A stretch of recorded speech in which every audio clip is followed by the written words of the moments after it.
Ya, senang kita jumpa lagi. Untuk edisi kali ini kita akan di dalam obrolan inspiratif tentang seputar hukum yang kita yang kita lihat marak hari-hari ini tentang koperasi yang gagal bayar. Yang sebelumnya sudah saya putarkan buat Anda, saya bagikan buat Anda masih bersama seorang lawyer rekan saya, yaitu Bapak Reza Ferianto dari Ferianto Saputra and Partners ya. Nah, untuk koperasi yang gagal bayar ini seringkali akhirnya masuk di dalam PKPU begitu. Nah, yang ini hari-hari ini banyak sekali terjadi, dan bagi kita masyarakat awam ataupun para anggota dari koperasi yang memasukkan uangnya ya ke dalam koperasi itu, atau dengan kata lain kreditur itu mengalami ketakutan dan kegalauan yang luar biasa. Namun sebelumnya, dan karena apa? Karena sudah masuk di hukum, di ranah hukum, dan bagi kita masyarakat awam kadang-kadang gemetaran juga sih kalau bicara tentang hukum. Nah, sebenarnya apa sih PKPU itu? Kita akan tanya langsung ke Pak Reza.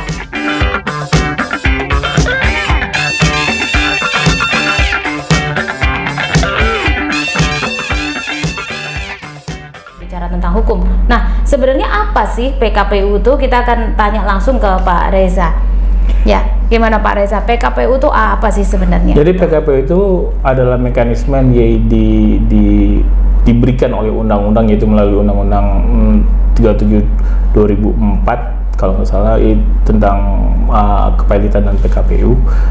Jadi PKPU itu adalah di mana debitur yang gagal bayar itu kemudian dikasih ruang untuk bernapas dan merestruktur mereka, supaya kemudian mereka ditunda kewajiban mereka untuk membayar kepada kreditur atau anggota dalam hal koperasi, dan mereka menawarkan opsional untuk bagaimana supaya mereka bisa membayar kembali, yaitu yang dikenal dengan proposal perdamaian. Nah, sebenarnya kalau kembali kepada sejauh mana efektivitas dari PKPU itu untuk menjamin uang nasabah, secara normatif mungkin bisa dikatakan bahwa PKPU itu justru lebih efektif, karena di sini ada mekanisme pengadilan yang mengawasi, ada pengurus PKPU yang membantu debitur supaya memenuhi kewajibannya melalui proposal perdamaian. Tapi ini kan harus dilihat bahwa sepanjang bahwa debitur PKPU itu mempunyai itikat baik, benar-benar memenuhi apa yang mereka janjikan di proposal perdamaian. Kalau itu yang terjadi, maka PKPU akan memberikan sebuah jaminan, mekanisme PKPU akan memberikan jaminan kepada kreditur untuk dapat uangnya kembali, walaupun mungkin tidak 100%. Jadi tidak bisa berharap 100%. Nah, namun sebelumnya bagaimana sih proses dari PKPU itu? Kadang-kadang kita bingung nih, harus bagaimana nih Pak kalau sudah masuk dalam PKPU. Nah, ini apa biasanya langkah-langkah yang harus dilakukan begitu, khususnya untuk kita para nasabah atau anggota atau kreditur itu, Pak? Ya, sebelumnya kita pahami dulu bahwa PKPU itu bisa diajukan oleh debitur itu sendiri, maupun mungkin oleh kreditur. Paling tidak dua kreditur yang mempunyai hak tagih yang sudah jatuh tempo. Jadi kenapa kok bisa masuk di dalam PKPU? Nah, itu ya, bisa itu karena ada debitur yang mengajukan sendiri untuk PKPU, atau ada kreditur yang mengajukan untuk si debitur itu di PKPU-in. Sekalipun itu yang mengajukan di PKPU-in itu hanya 1-2 kreditur, ya, lain kreditur yang lain juga akan ikut? Karena secara undang-undang sih sebenarnya bahkan boleh dikatakan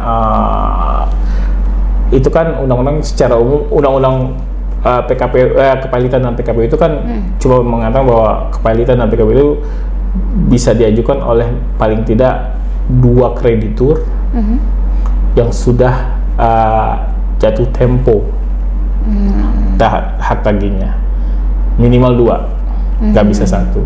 Tapi kalau dalam PKPU bahkan mungkin kalau kita lihat dalam sejumlah kasus Indosuria itu yang ngajuin cuma satu orang kreditur. Satu kreditur Untuk tapi, PKPU ya. Kalau untuk PKPU wajib 2. Wajib 2. Ya. Oke. Nah, apakah dengan 2 orang yang atau 1-2 orang yang mengajukan PKPU itu, ini kan ada salah satu koperasi juga yang akhirnya 180.000 anggotanya atau nasabah atau krediturnya pun akhirnya terjebak masuk ke dalam PKPU itu. Ya dibilang terjebak sih tidak ya, bahwa itu konsekuensi logis dari sebuah putusan pengadilan yang menyetujui permohonan PKPU oleh kreditur yang bersangkutan atau oleh debitur, sehingga mau nggak mau ya berdasarkan undang-undang maka semua yang terkait dengan debitur itu ya harus menjadi bagian dari PKPU itu. PKPU gitu. itu. Jadi istilahnya ya itu pun cuma terkait dengan anggota kan, yang punya hak tagih, yang akan di situ. Tapi yang nggak punya hak tagih kan nggak akan masuk ke dalam PKPU. Ya, artinya dengan kata lain, yang masukin duit ke koperasi itu akhirnya bisa masuk ke dalam PKPU itu. Ya demikian lah. Supaya bisa diambil duitnya, gitu kan ya Pak. Tapi perlu dicatat bahwa dalam proses PKPU itu kan ada proses yang namanya pengajuan pendaftaran hak tagih. Jadi kalau yang tidak mendaftarkan hak tagihannya, maka hak tagih si kreditur itu dalam proses PKPU kemudian tidak diakuin. Diakuin tapi kemudian dalam arti gimana ya? Saya mau mengatakan diakui ada tapi tidak akan masuk dalam, mungkin tidak akan masuk dalam yang disebut dengan proposal perdamaian gitu. Ya hak tagih yang diakui dalam proposal perdamaian. Artinya mereka tidak mendapatkan prioritas jika tidak mendaftar sebagai kreditur apa namanya? Bisa dikatakan demikian. Tapi pakai kalimat prioritas itu pun agak riskan juga ya. Rancu, bukan riskan, karena dalam konteks misalnya dalam konteks PKPU tidak ada yang namanya nasabah prioritas. Semua akan semua statusnya kreditur konkuren. Semuanya jadi sama sebenarnya. Statusnya sama, tidak ada yang prioritas. Misalnya ini Pak, kecuali yang kreditur preference ya. Ya, ini seperti Koperasi Sejahtera Bersama, ya kan, anggotanya 180.000. Ternyata ketika sudah masuk ke dalam proses PKPU, yang mendaftarkan tagihannya hanya sekitar 30.000 kreditur. Itu bagaimana itu Pak? Itu yang. Apakah nanti yang 150.000-nya tidak terbayarkan atau bagaimana? Ya tergantung nanti kita lihat proposal perdamaian dimasukin atau tidak. Tergantung dari hasil skema perdamaian nanti gitu? Iya, proposal perdamaian dimasukin atau tidak.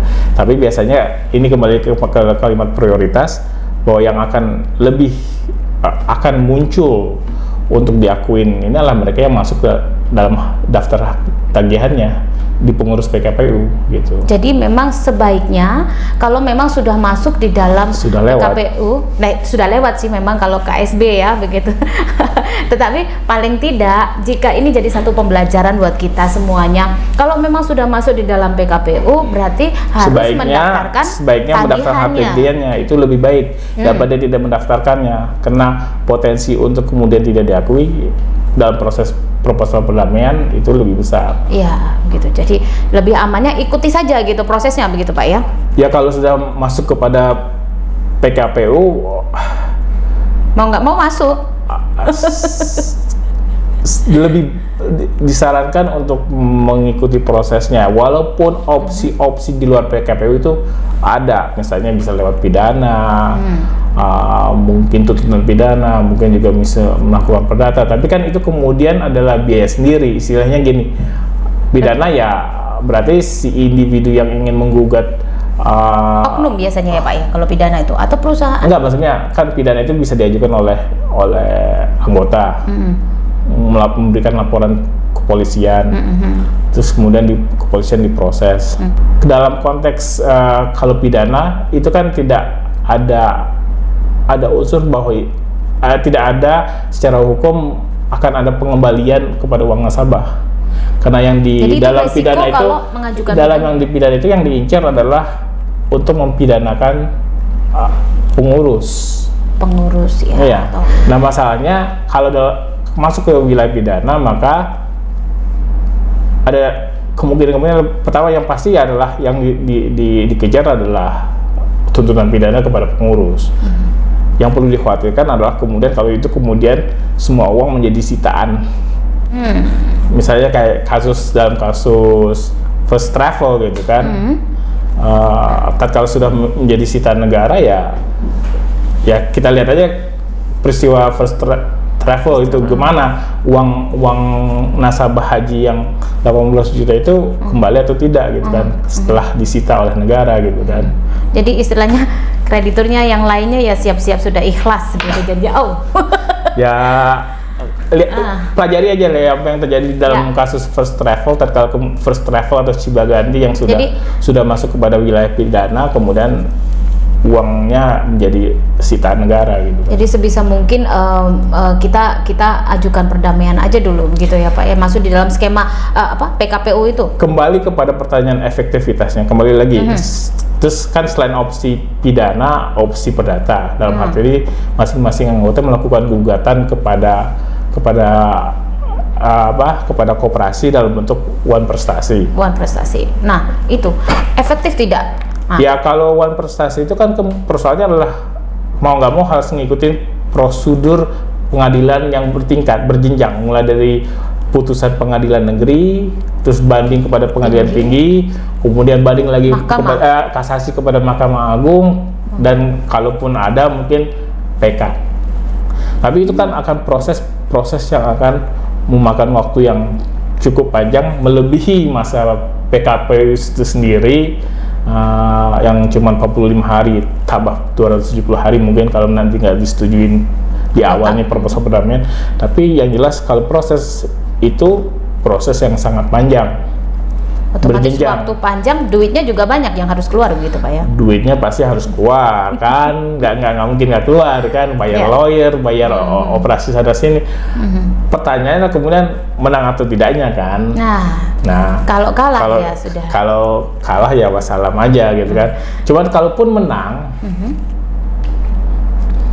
proses untuk eksekusi dari uang itu pun tidak segampang yang kita kirakan gitu kan. Seperti apa Pak kalau misalnya terjadi itu tadi pilot terus sejauh mana keputusan hakim di level Mahkamah Kasasi itu kemudian mempunyai kekuatan eksekutorial untuk memaksa si koperasi ini membayar gitu kan. Kalau koperasinya sudah nggak punya apa-apa, terus gimana Pak? Apanya mau dibayar? Ya itu makanya saya bilang sejauh mana kemudian kan efektivitas ya. Nah kalau PKPU ini kan kalau dari segi efektivitas dia waktunya udah pasti 45 hari dengan harapan semua disetujui proposal perdamaian dan dalam berdasarkan proposal perdamaian ini kemudian si koperasinya ini masih dibolehkan untuk usaha mencari kembali pendapatan. Untuk kemudian dari usaha itu kemudian jadi sumber untuk pembayaran.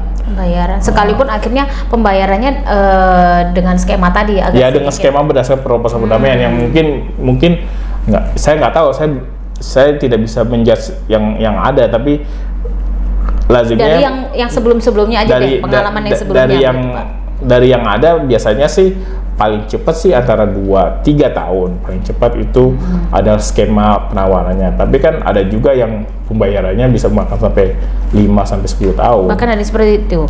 Sampai 5-10 tahun. Iya. Nah, kalau misalnya di dalam perjalanan itu Pak, anggap saja kalau kita melihat. Tapi saya nggak tahu ya yang untuk koperasi saya belum ini. Itu jadi, kan kasus-kasus dari perusahaan yang lain. Kita harus lihat per kasus, tapi dari kasus-kasus yang ada tidak sedikit yang proses pembayarannya adalah memakan jangka waktu yang cukup panjang. Adakah nggak Pak setelah terjadi proses PKPU kemudian putusan dan keluar skema perdamaian, adakah nggak di tengah-tengah itu Pak ada yang akhirnya sudah tidak bisa meneruskan pembayarannya lagi kepada krediturnya? Secara umum bahkan ada yang kayak kasus di Surabaya lah, saya tidak perlu sebut kasusnya, di mana proposal perdamaian disetujui oleh semua kreditur. Kemudian debitur melakukan pembayaran. Konon katanya sih saya juga di sini juga baru dengar ya perkataan pendengaran, tapi konon katanya kemudian cek yang dikasih adalah cek kosong. Nah itu dia. gitu.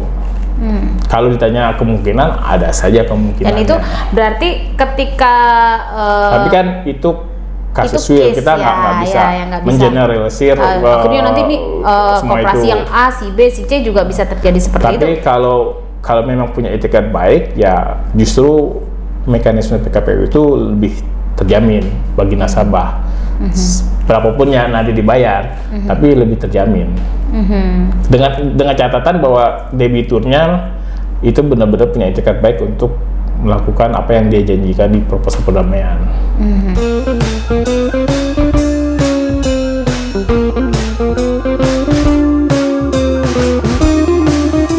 Jika pada saat proses PKPU itu terjadi, katanya di dalamnya ada kata voting ya Pak ya. Nah, ada proses voting. Nah, sebenarnya di proses voting itu apa sih Pak gitu? Proses voting itu pada intinya cuma untuk menyetujui proposal perdamaian atau tidak. Jika menyetujui bagaimana? Jika tidak bagaimana? Kalau menyetujui itu lanjut ke homologasi, berarti bahwa nanti hakim niaga memutuskan untuk menyetujui proposal perdamaian, kemudian debitur diwajibkan untuk memenuhi apa yang dijanjikan di proposal perdamaian.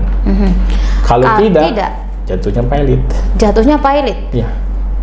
Kalau pilot, ya duitnya sudah. nggak balik. Kalau jatuh pilot, maka akan berubah skenario, bukan lagi PKPU tapi kepailitan. Dan dalam hal ini kepailitan adalah yang mengurus aset debitur adalah kurator. Dan debitur sama sekali tidak bisa lagi melaksanakan usahanya, berhenti total ya kalau memang sudah terjadinya pilot. Udah jadi pilot, berhenti total. Berarti semua di bawah pengurusan kurator.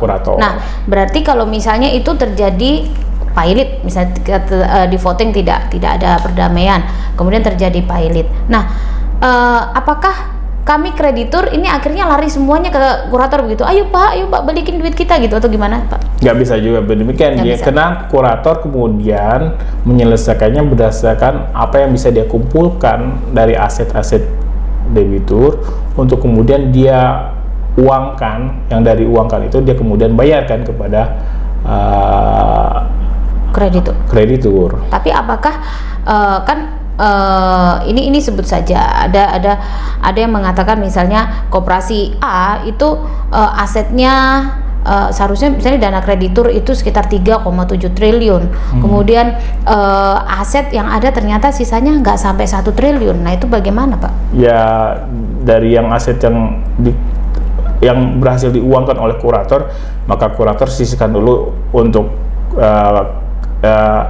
kreditur preference. Kembali lagi, kreditur preference itu adalah pertama pajak, kedua gaji karyawan. Sebenarnya bukan urutan sih sebenarnya, tapi juga yang ketiga itu adalah fee kurator yang sudah ada penetapannya berdasarkan SK Menteri Hukum dan Hak Asasi Manusia. Jadi itu dulu yang didahulukan. Itu dulu dibayarkan. Kemudian setelah itu baru dibayarkan. Kalau ada kreditur separatis, yaitu bank-bank yang kreditur yang memegang hak jaminan kebendaan, maka itu dulu yang bisa mengambil asetnya berdasarkan jaminan kebendaan, perjanjian jaminan kebendaan. Misalnya ada kreditur separatis X yang oleh ini dikasih hak jaminan kebendaan atas tanah di wilayah ini, maka si kreditur separatis ini dalam 90 hari berhak untuk menjualnya dulu dan mengambil. Nah, sisanya semuanya atau semuanya? Kalau semua misalnya, dengan tagihan dia sesuai berapa? Dengan tagihan. Misalnya dari penjualan tanah ini dia dapat 100 M, sementara tagihan dia total adalah 150, ya sudah. Yang 100 dia ambil, yang 50 dia jatuhnya kepada konkuren. Andai kata tagihannya dia hanya 200 juta, tapi asetnya 2 M.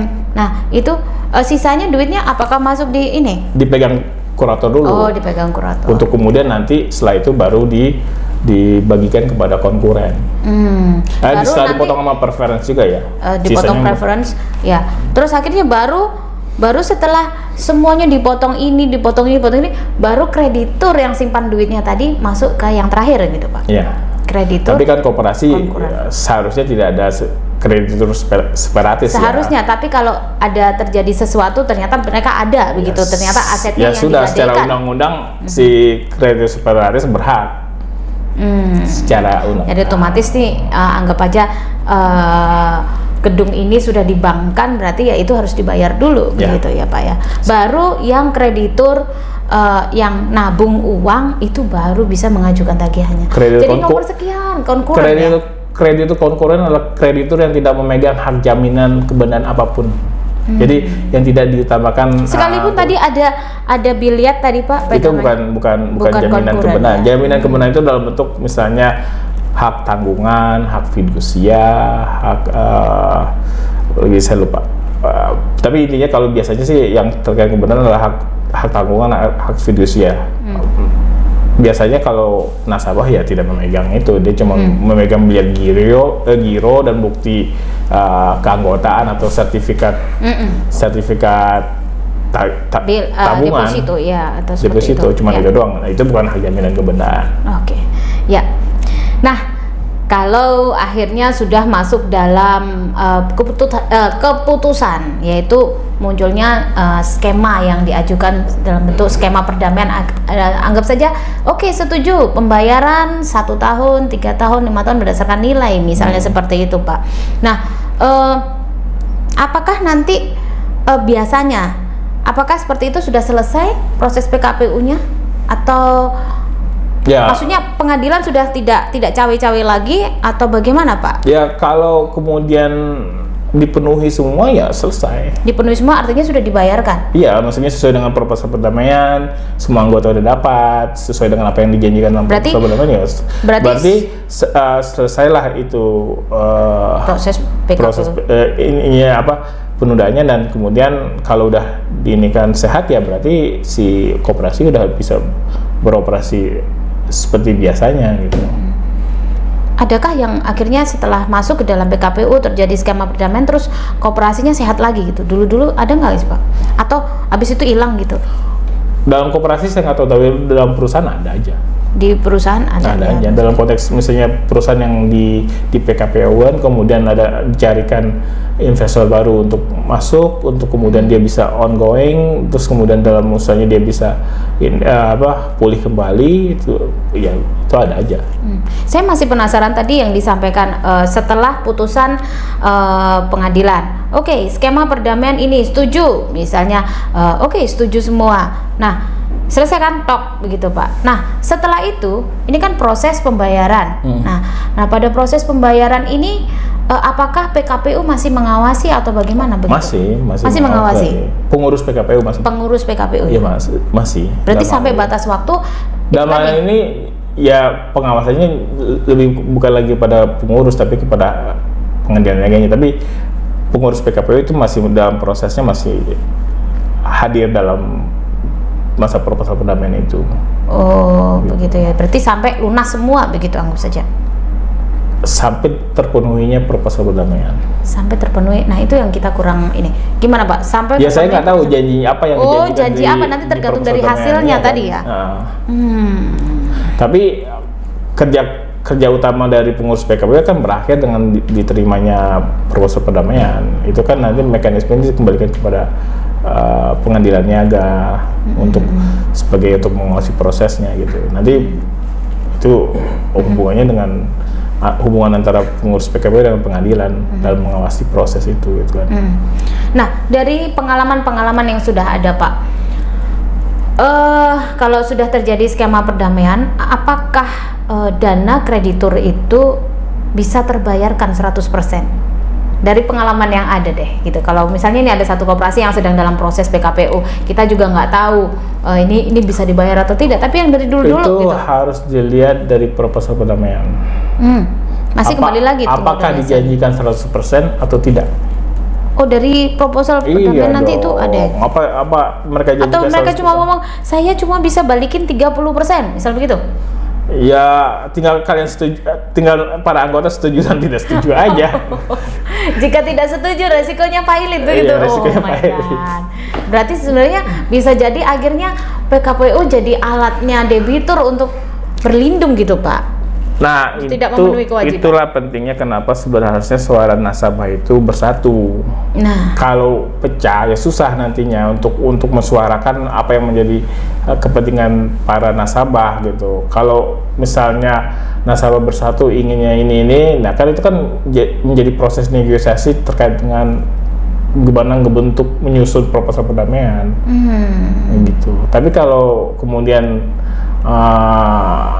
istrinya setuju ya semua, ya sudah selesai di 45 hari selesai, prosesnya udah akan lanjut kepada memenuhi proposal perdamaian gitu. Jadi harus bersatu krediturnya gitu. Nah, kalau krediturnya terpecah-pecah, idealnya adalah dalam hal apalagi Pak 180.000 Pak nasabah, itu bagaimana sih untuk menyatukan itu? Idealnya kan kreditur itu mempunyai kebersamaan dalam memperjuangkan kepentingan. Mungkin tidak bisa sepenuhnya semuanya ikut, tapi kalau bisa mayoritas anggota yang mewakili misalnya 2/3 dari tagihan itu bersatu padu ya itu kan bisa kemudian melakukan proses negosiasi dengan debitur. Namun ya kalau enggak ya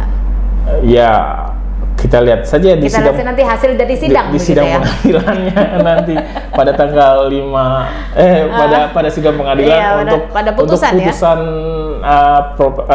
perdamaian atau tidaknya gitu kan. Putusan PKPU-nya gitu. Ya.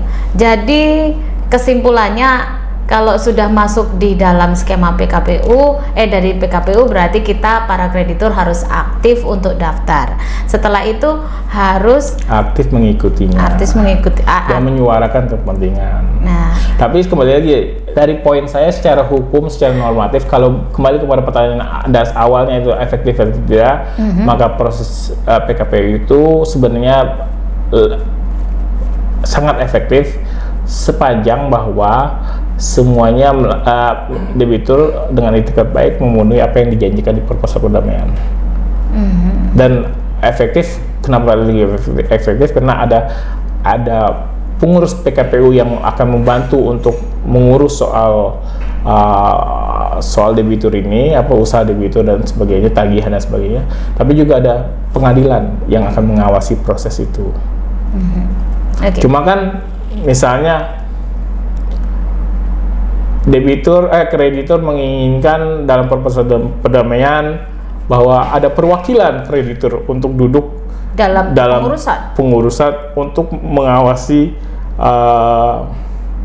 proses pembayaran, proses pemenuhan proposal perdamaian.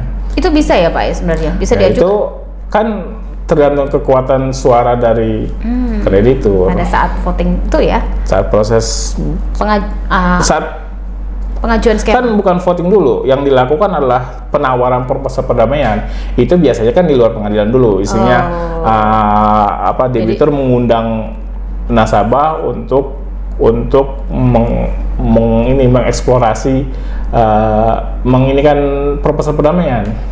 Tapi jika tidak ada kreditur yang datang untuk memberikan ya tergantung kepada yang kehadiran dari debitur itu atau kuasanya gitu. Apakah dia datang sudah membawa pengajuan tadi atau ikut saja apa maunya debitur gitu? Iya, kalau kemudian misalnya dalam proses penawaran proposal perdamaian itu kemudian yang hadir mewakili nasabah anggota mengatakan menyetujui apa yang diajukan oleh debitur dalam proposal perdamaian, itu yang dipakai. Gitu. Ya. Jadi ini tadi yang seputar kita membahas tentang PKPU ya Pak ya. Nah, ada pesan apa sih Pak dari seorang Pak Reza sendiri bagi kreditur-kreditur ini yang sudah mengalami masalah dengan debiturnya, yang dengan koperasi-koperasi yang gagal bayar atau misalnya ini. Nah, apa sih sebaiknya sebagai seorang yang berkecimpung di dunia hukum Pak, boleh kasih saya nggak tahu, untuk saya nggak, advice saya cuman kalau sudah masuk ke PKPU ya mau nggak mau mengikuti proses PKPU yang ada. Kalaupun ada ingin yang disuarakan, bersatu padu untuk menyuarakan dalam konteks untuk terkait dengan proposal perdamaian di situ aja. Artinya bisa kita menerima 100% atau kita ingin menegosiasikan apa yang di proposal perdamaian. Kekuatan itu kan ada di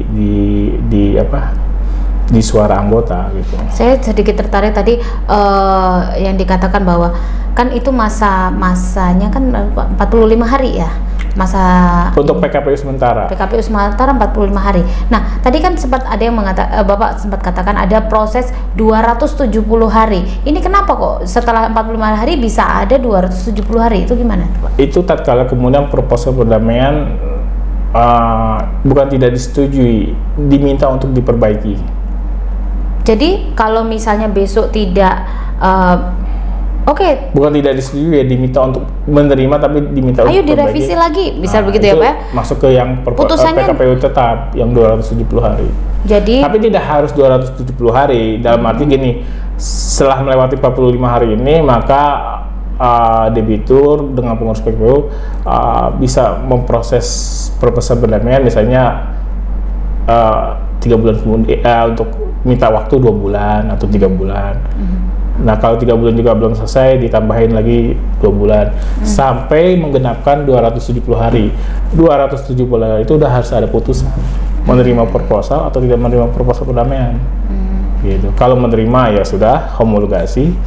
Homologasi tadi apa Pak? Ya menerima perdamaian dan melaksanakan apa yang ada putusan pengadilan untuk mengesahkan proposal perdamaian. Atau menolak proposal perdamaian, jatuh ke pilot. Oke, jadi itu tadi seputar tentang koperasi gagal bayar yang masuk dalam PKPU. Terima kasih Pak sharingnya. Oke, terima kasih Pak Reza. Tadi sudah banyak sharing buat kita tentang ya, artinya supaya kita ini yang sebagai masyarakat awam jadi tahu apa sih itu PKPU dan kenapa kok koperasi gagal bayar kita bisa masuk dalam PKPU dan apa yang harus kita lakukan dalam PKPU itu. Baik, thank you Pak sharingnya. Sama-sama. Ya, sampai jumpa. Sampai jumpa. Terima kasih saudaraku sudah menyimak sharing bincang kita dalam obrolan inspiratif bersama Bapak Reza, dan semoga apa yang kita sharingkan ini jadi pembelajaran buat kita semuanya dan bisa menjadi wawasan buat kita semuanya untuk mengerti tentang apa yang sedang kita sampaikan, yaitu koperasi yang gagal bayar yang masuk di dalam skema PKPU itu apa. Baik, terima kasih untuk kebersamaannya. Jangan lupa untuk like dan subscribe.